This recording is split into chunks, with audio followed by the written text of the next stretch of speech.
Welcome to News Flash Liputan 6 bersama saya Ratu Surya Sumirat dalam edisi 19 September 2025.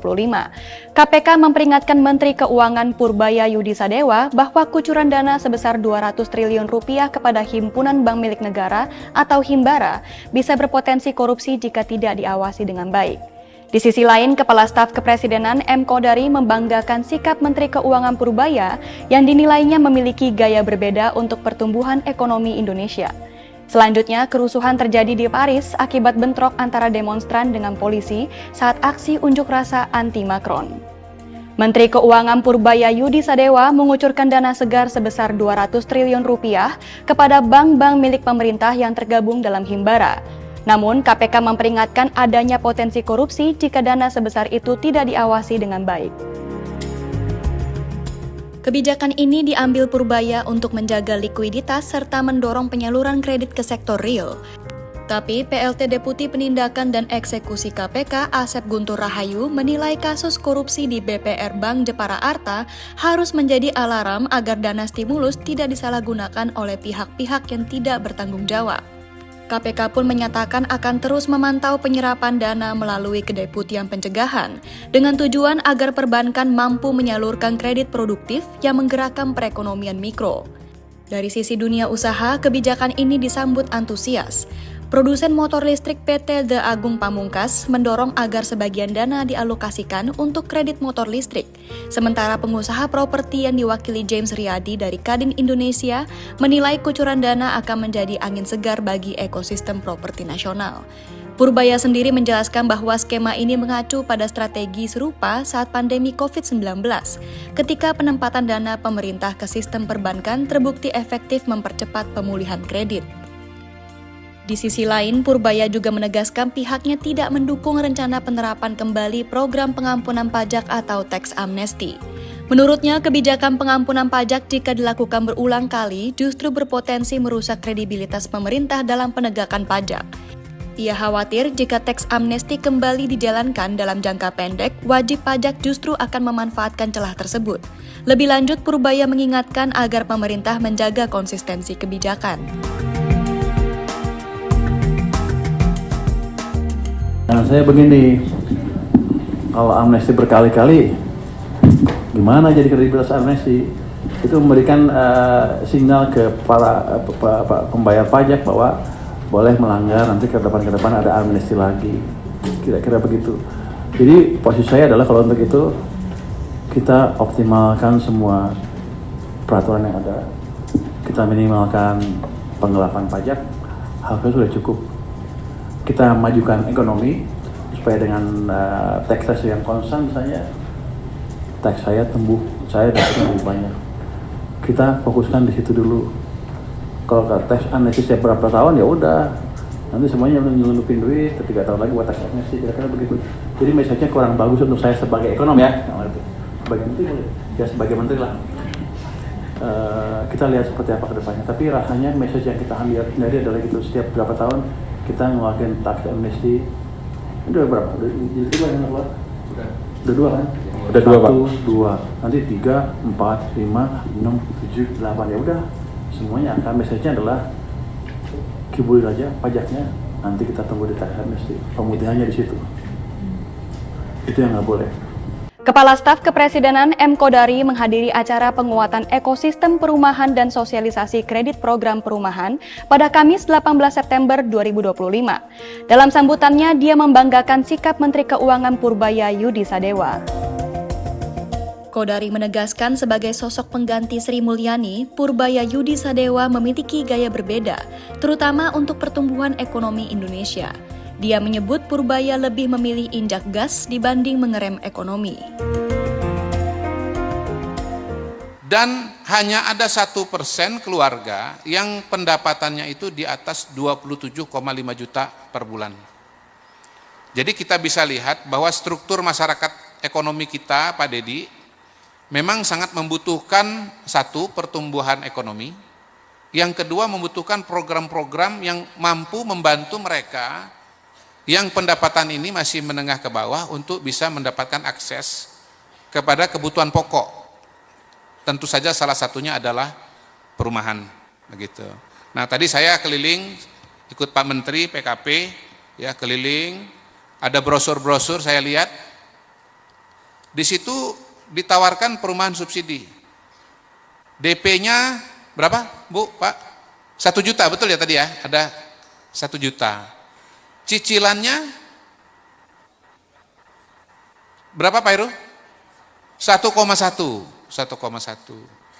Jadi perumahan subsidi ini sangat diperlukan, mengingat tadi yang saya sampaikan, bahwa struktur masyarakat Indonesia kebanyakan itu masih di bawah 5,8%. 5,8 juta. Bahkan angka tengahnya Bapak Ibu sekalian, itu bisa di sekitar 3-4 juta. Itu Pak Ara. Jadi yang dikerjakan oleh Pak Ara, dikerjakan oleh KDM, dikerjakan oleh Pak Bupati, Wali Kota, ya. Ini sesungguhnya memang sesuai dengan kondisi masyarakat kita. Ya. Tentu pemerintah tidak akan berhenti dengan kondisi yang ada, ingin lagi ditingkatkan. Ya, makanya Menteri Keuangan yang baru, ya, koboi kita Pak Purbaya, ya. Beliau mengatakan bahwa terlalu lama ekonomi Indonesia itu nginjak rem. Ya. Disiplin fiskal bagus. Ya. Ngeluarin duit hati-hati bagus. Nyimpan uang di Bank Indonesia bagus. Tetapi sebetulnya kalau kelamaan diinjak rem, mobilnya nggak bergerak. Karena itu pada hari ini Pak Purbaya ya mencoba dengan pendekatan baru, pendekatannya injak gas. Injak gas. Pasar ekonomi harus diguyur dengan uang. Ada simpanan uang di Bank Indonesia berapa? 500 miliar, 400 miliar ya Pak ya. Triliun ya. Ya, oh, berarti nggak ngantuk ini. 400-500 triliun diambil 200 triliun, ya, ditaruh di bank. Supaya apa? Supaya bank punya likuiditas. Ya. Nah, Pak Ara sebelum ada Menteri Purbaya mindahin duit 200 triliun itu sudah duluan Pak. Beliau ngambil uang dari BI lewat program Giro Wajib Minimum. Tadinya berapa Mas? Dari 5% menjadi 4%, dapat sekitar 150 triliun ya Mas ya. Ya, jadi sebetulnya saya mau mengatakan Pak Purbaya memang pinter, tetapi sebetulnya Pak Purbaya keduluan oleh Pak Ara, karena Pak Ara sudah ngambil duluan program seperti itu. Iya. Nah, kalau Pak Purbaya kan mindahin uang 200 triliun ini untuk berbagai macam program, menggerakkan ekonomi, kredit usaha dan yang lain-lain. Kalau Pak Ara khusus memindahkan 150 triliun untuk perumahan, ya. Supaya apa? Supaya nanti masyarakat bisa mendapatkan dalam tanda kutip dana murah. Disebut dana murah kenapa? Karena bunganya lebih rendah dibandingkan dengan bunga komersil ya Pak James ya, gitu. Sehingga teman-teman masyarakat berpenghasilan rendah itu bisa mendapatkan akses kepada perumahan dengan lebih mudah. Saya saksi mata Bapak Ibu sekalian, di Kementerian Dalam Negeri ada penerima FLPP. Diwawancara oleh Pak Ara, ditanya oleh Pak Ara, sebelum punya FLPP tinggal di mana? Katanya kos.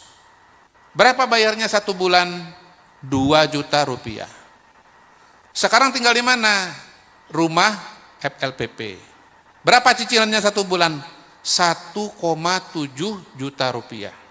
Jadi ternyata di zaman Pak Prabowo ya, beli rumah lebih mudah daripada bayar sewa. Saya terkejut terus terang Pak James. Saya terkejut ya, bahwa kalau dulu itu ada mitos beli rumah lebih mahal daripada sewa, ternyata realitanya sekarang ini adalah beli rumah lebih mudah daripada sewa. Ini adalah terobosan. Ini adalah program yang dikerjakan oleh Pak Ara sebagai menterinya Pak Prabowo. Tugasnya apa? Menyediakan perumahan bagi masyarakat. Mengurangi backlog. Backlog itu apa ya bahasa Indonesianya ya? Atau bahasa Sundanya apa Pak kira-kira Pak? Hah? Ngadek? Ngadek?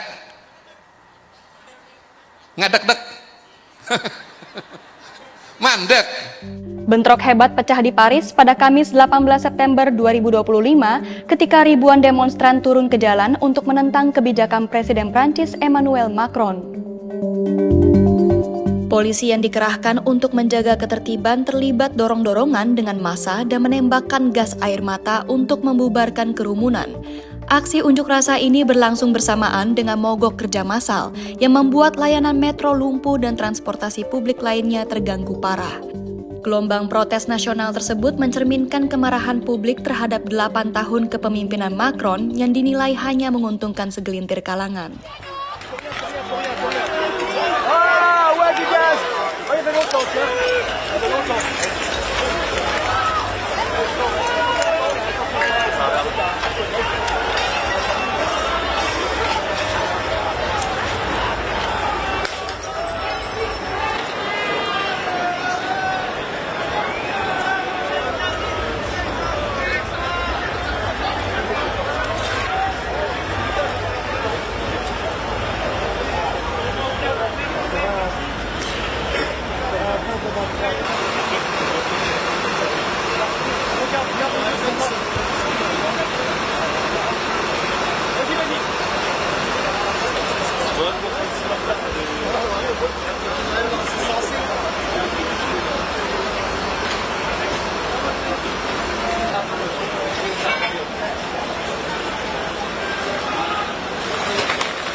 Demikian rangkaian berita News Flash Liputan 6 hari ini. Saya Ratu Sria Sumirat pamit undur diri dan sampai jumpa.